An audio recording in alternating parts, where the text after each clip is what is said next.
You read that right, another turbo on the Coronado. So let's get right into it. About 2 months ago, maybe a month and a half, time starts blurring together when you've been doing it long enough, but about a month and a half ago, I'm driving back from Washington with a full load, I believe it was potatoes at the time, coming up Elk Mountain in Wyoming, and next thing you know, I lose all turbo boost, and I ended up pulling over at that rest area at the top of the mountain. I went ahead and put my flashlight on, my headlamp, got out, turned the truck off. I was looking around. I was like, hopefully maybe just a hose popped off. But turns out that's not what it was. I called the shop back home. I was asking them about it. Freightliner was just like, well, just take it in and you're going to have to get it checked out. Called the Freightliner out in Wyoming, talked to them too. I was like, is there anything I'm missing that it could be that I just haven't checked? And they're like, no, it's really hard to tell. You're gonna have to bring it in. So I ended up paying, I think it was $980 to get towed from Elk Mountain, Wyoming to Cheyenne, which I believe it's right at about 80 or 90 miles. I can't really remember. So this happened Friday night. It's Saturday morning. I called the tow truck company and get them to come out first thing in the morning. Pretty good company. They came, they picked me up, they charged me a owner-operator rate. Since I'm not a big fleet driver, they said it would have been like, I think he was saying like $1,300 or $1,400 if I was a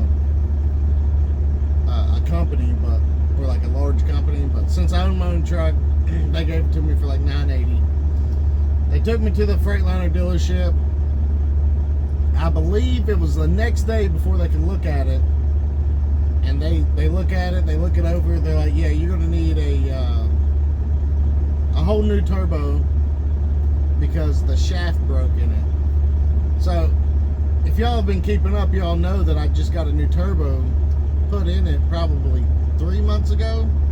So I've had the truck for a total of what, 7 months, 7.5 months now, and this is the third turbo that's been on this truck. So I just couldn't understand. I was like, is there something like causing this to keep happening? Something wrong with the truck other than that? And they're looking around like, no, we think maybe you just got a bad batch of turbos. So while it was in the shop, I was like, well, while we're waiting on the turbo to come, because it was going to be Tuesday before the turbo could make it in. So now I'm under load. I broke down Friday night, got there Saturday morning, and it's going to be Tuesday before it gets in. I was like, well, while we're sitting here, I've got an oil leak on the back of the engine and then one on top of the engine I wanted them to take a look at. They're like, all right, we can look at it. So they start looking at it. They're like, yeah, it's going to be a rear main seal. I was like, well, can we go ahead and do that today? And he's like, no, we like to do it all together. So we'll do that when the turbo gets in. I was like, looks like a 12-hour job to do the rear mains. Wouldn't you want to do that on the same day? I mean, ahead of time, so you're not holding me off another day. And they're like, I mean, we may be able to, but we may not. And I was like, if there's any way that it's gonna delay me any more, then I can't do it. So needless to say, Tuesday came around, the turbo parts came in. I think it was like 11 o'clock in the mornings when they got there. They went ahead and knocked my truck out, and I think I was out of there by 5 o'clock. So I made it home. On the way home, I went ahead and called my Freightliner back home. The guys I bought the truck from, and the guys I take it to do all the warranty work, unless, like this happened out over the road. And there's nothing you can really do about that. But and they're like, dude, we cannot fit you in. It's, the 4th of July.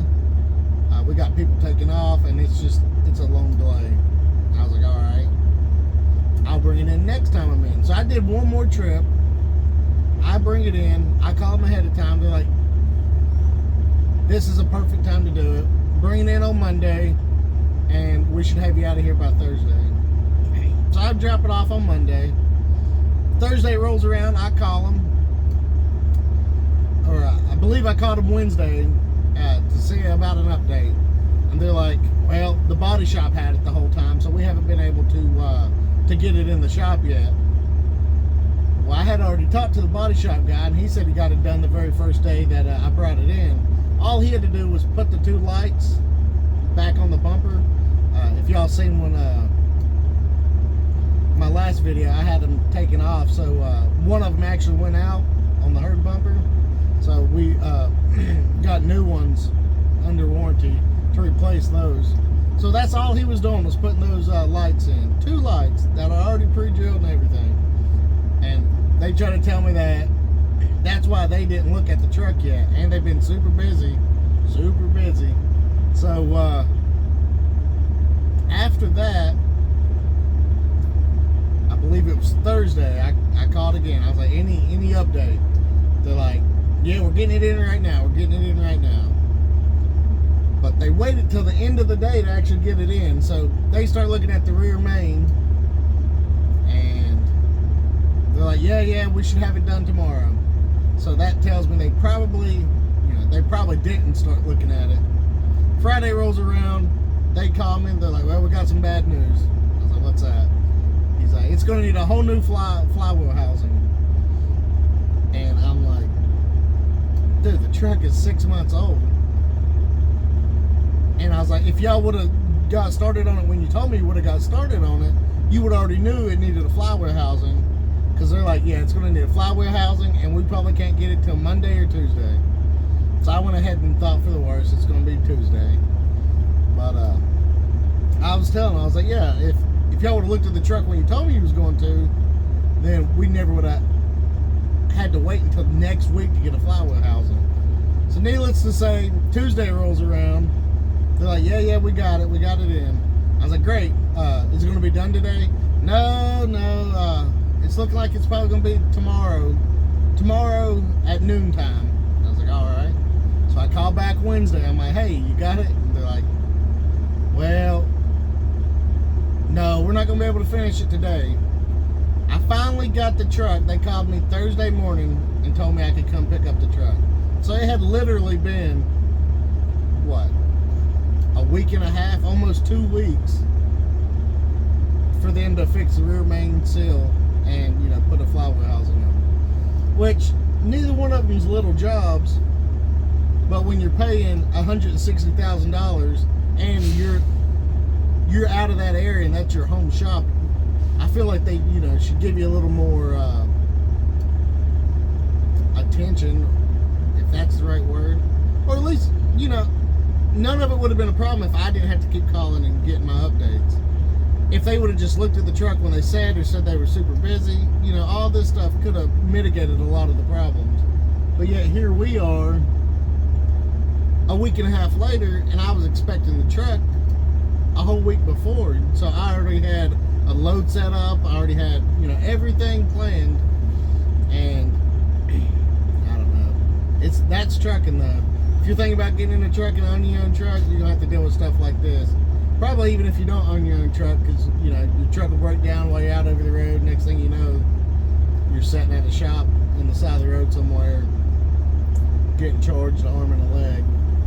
But so the great news about this story is it was under warranty, so all that stuff's fixed for free. I'm obviously in the truck right now, so the truck's running good right now. I've looked under the engine earlier today, or under the hood. I've got no engine oil leaks I can see, so everything looks like it's good. But that was my month of July, pretty much. Or June and July, so I had almost 2 weeks then, and then in Wyoming I had 4 or 5 days. But I'll tell you what I did do while I was in Wyoming. So instead of sitting in the hotel room the whole time not doing anything, what I ended up doing was, because I still had a reefer full of potatoes too, which was at a different location at the tow truck drop yard.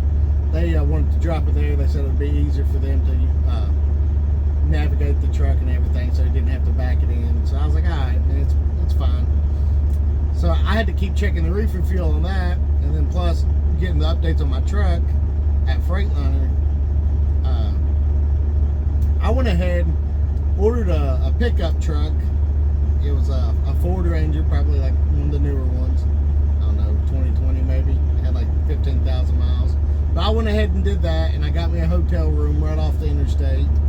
And every morning, every afternoon, I'd just get in the pickup truck, go check the reefer, drive by and check Freightliner, see how they're doing, and then I just drive around town. I think I went to the Sierra Trading Post.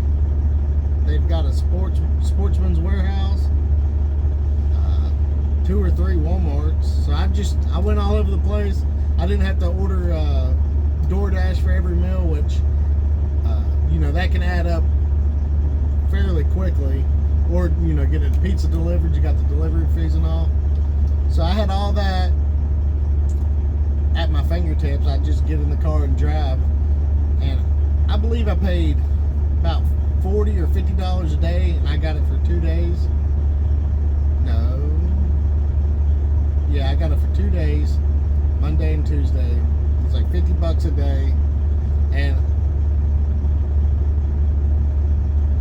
I definitely like that. So there's a possibility if I got to do it again, I'll do the same thing over, because it's way better than just being stuck in the room the whole time, depending on DoorDash. And especially at that cost, you can't really beat it.